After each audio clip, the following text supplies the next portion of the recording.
You've been told time is a fact of nature. It's not. It's a tool, and someone built it. For most of human history, there was no such thing as 9 a.m. People woke with the sun, worked until they were tired, ate when they were hungry. Time was loose, local. Nobody agreed on the exact hour because it didn't matter. Then everything changed. Not because humans suddenly needed accuracy, because someone needed control. Picture a small town before clocks were common.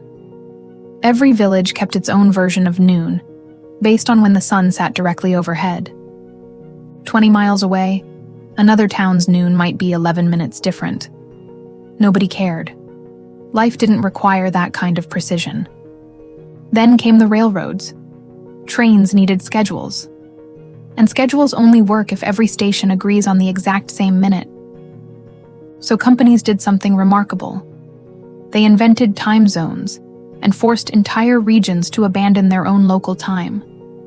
Overnight, thousands of towns lost their personal version of noon. Not because the sun moved, because a train needed to arrive on schedule. This is where the story gets interesting. Time wasn't standardized for the people living inside it. It was standardized for the systems that needed to move people and goods efficiently. And once time could be standardized, it could also be owned. Factories were next. Before factories, work ended when the task was done. Factories flipped that completely. Work now ended when the clock said so, regardless of the task. Workers who showed up a few minutes late were fined. Some were fired. For the first time, a person's income depended on a clock, not their actual effort. This is when the modern workday was born, not from biology, but from a need to synchronize human bodies to machines. Here's what almost nobody talks about. The clock face you glance at every day wasn't designed around when your body naturally wants to sleep, eat, or focus. It was designed around when factories needed workers on the floor. You didn't inherit your schedule from nature. You inherited it from 19th century industry, and it never really left. Look at your own calendar. Meetings starting at the top of the hour, notifications on a fixed schedule, a workday still shaped like a factory shift. You call it normal.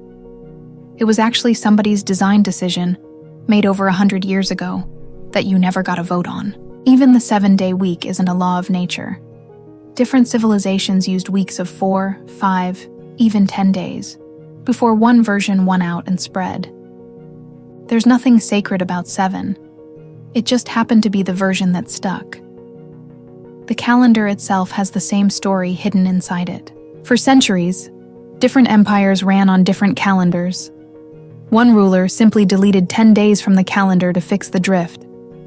People went to sleep on one date and woke up 10 days later, by decree. Not because reality skipped. Because whoever controlled the calendar controlled which days existed. Entire nations resisted switching, because losing days on paper felt like losing days of your actual life. So if time isn't natural, what is it? It's an agreement. A shared fiction that lets millions of strangers coordinate without chaos. Useful, necessary even, but not neutral. Every time zone, every standardized workday, every deadline you feel pressure from, was drawn by somebody who benefited from you following it. The clock on your wall isn't measuring the universe. It's measuring an old decision that power made and convinced everyone else to keep. Researchers point to one more twist.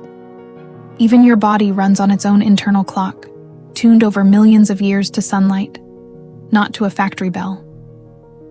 When you override your body to match an artificial schedule, you're choosing somebody else's clock over your own biology. So the next time a deadline makes your chest tighten, remember this. The pressure isn't coming from time itself. It's coming from a system that decided your hours were worth more when they were synchronized to somebody else's clock.